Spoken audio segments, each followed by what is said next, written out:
Influencing popular culture, politics, and everything in between.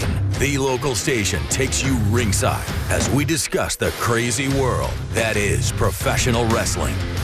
This is Going Ringside with The Local Station. Hello there. Welcome to a big episode of Going Ringside. I'm Scott Johnson. So glad you could tune in for this one because look who I was just able to meet up with. The man, Sting, the icon, the man who has been part of the wrestling ecosystem in the top possible way for 5 separate decades. I caught up with him here in Florida, what I think is his final Florida tour stop here in Jacksonville, where we're at, for his retirement tour, which is going on right now. Sting is an icon. Sting is one of those ones I grew up at every level of my maturing watching as a child, as a teenager, as a young man, and then on into adulthood. Sting just kept going. So happy we could sit and talk with him and chat about his greatest feud. Look for that. His thoughts on John Cena retiring. You want to hear what he has to say?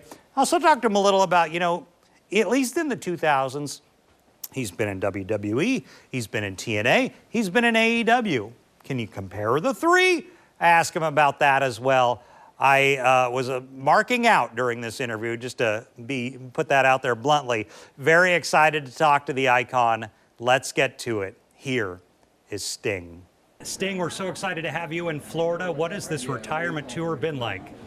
It's been a massive blessing to me, that's for sure. I mean, I can't tell you how many stories that I get to hear. That's what this seems to be about, is stories. I'm hearing fans tell me stories about how I affected them or how wrestling affected them way back when. You've kept this gimmick for this incantation for 30 years. Has that been difficult? Well, this one's different. This is what's called Old Man Sting. Okay. Yeah, so but there's so many different versions of Sting over the years. You got Surfer Sting, you got Crow Sting, Wolfpack Sting, Joker Sting, and now Old Man Sting. Old Man Sting. Yeah. Favorite feuds of all time? Oh, it's got to be Ric Flair, of course. It is Flair. The Nature Boy, of course. Yeah, he put me on the map. It was August of July of 1990, world title for the first time. And then March of 1988, the very first world title match that I had, that put me on the map. Did you ever think you would be doing this for 4 decades? No, I was the guy who said, I don't understand all those old guys hanging out for so long. I could not understand it. I said, I will never do that.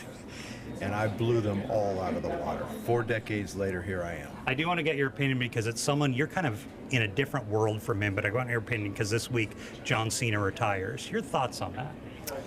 Man, kudos to John. I mean, he's one of the greatest of all time. I love to see it. I'm rooting for him. I'm hoping it turns out to be phenomenal. I'm sure that it will. Yeah, man, and I'm always rooting for those older guys, Go Aaron Rodgers, You're an Aaron Rodgers fan.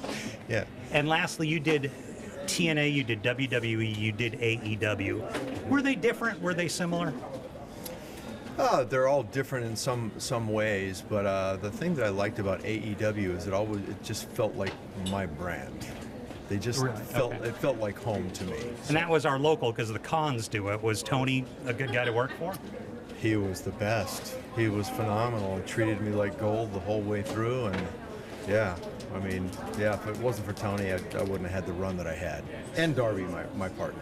Darby was your partner, a great up-and-coming wrestler, still amazing. Oh, yeah, absolutely, yes. Sting, a.k.a. Steve Borden, thank you so much for joining us on the show. Thanks for having me. And I was glad I could catch up with him because I don't know how much longer he's going to be traveling in the iconic paint, as he calls himself. This is the old man Sting. This is no longer Surfer, Crow, Joker Sting. This is old man Sting, as he calls it. So interesting that he would say that. Steve Borden, of course, is his real name. He has been the icon. He is in that conversation when you talk about the greatest of all time. Sting is always brought up. So glad we could talk to him. Thank you for joining us for this special episode of Going Ringside. I'm Scott Johnson. We'll definitely see you back here next time. This has been Going Ringside with The Local Station, brought to you every Wednesday on your favorite podcast player, on News4Jax Plus, as well as the News4Jax YouTube channel.